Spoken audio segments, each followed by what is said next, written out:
The desert heat clawed at her lungs, each breath like fire. Mud caked her boots. Sweat stung her eyes. And still she didn't stop. Private Lena Hart, the smallest recruit in her platoon, was doing the impossible, hauling a 210-pound unconscious sergeant across 3 miles of unforgiving terrain. The men watching from behind whispered what they'd whispered all along. She's done. Any second now she'll drop him. But she didn't. Before I tell you what happened next, tell me in the comments where you're watching from. I love knowing who's listening. The day had started before dawn, with the air thick and gray. It was the final endurance test at Camp Valor. A brutal march meant to break the weak and define the strong. Lena had never been anyone's definition of strong, at least not in their eyes. Too quiet, too gentle, too small, but she had something the others didn't. A promise. One whispered to her dying father, a Marine who'd never seen his daughter as less than capable. Finish what I couldn't, he'd told her. And so she came here, not to prove them wrong, but to prove him right. By the time the 3rd mile began, even the toughest recruits were gasping. Then the sergeant collapsed. Heat stroke, his body giving out mid-stride. The instructors froze. Medical help was half a mile away. And before anyone could react, Lena dropped her rucksack, crouched down, and lifted him onto her shoulders.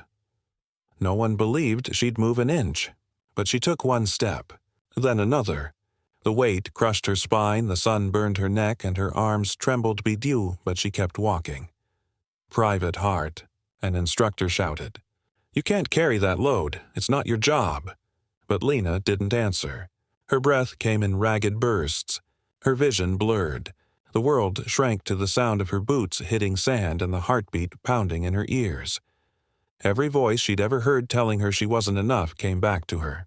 Every sneer, every smirk, every pitying glance. They were all there, whispering, laughing, waiting for her to fail. She could have stopped. No one would have blamed her. But then she heard something faint. Her father's voice in her head. "Keep your promise." Her knees nearly buckled. Her lips split from the heat. The weight felt like a mountain. Yet, in that pain, she found something fierce, not strength exactly, but resolve. By the 2nd mile, even the mockers fell silent. One by one, the recruits behind her slowed, watching in disbelief. The instructors stopped timing.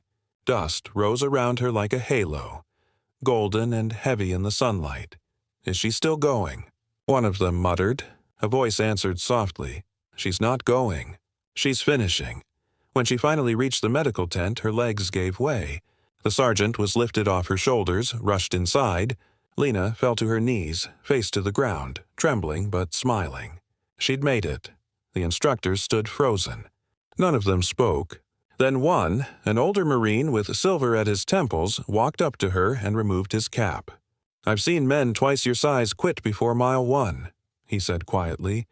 "You just carried a Marine through hell. Don't ever let anyone tell you you're not one of us." The words broke something open inside her. Not weakness, but release. For the first time since she joined, she let herself cry. Not from pain, but from pride. Later, as the sun dipped low and the desert turned red, Lena sat outside the infirmary.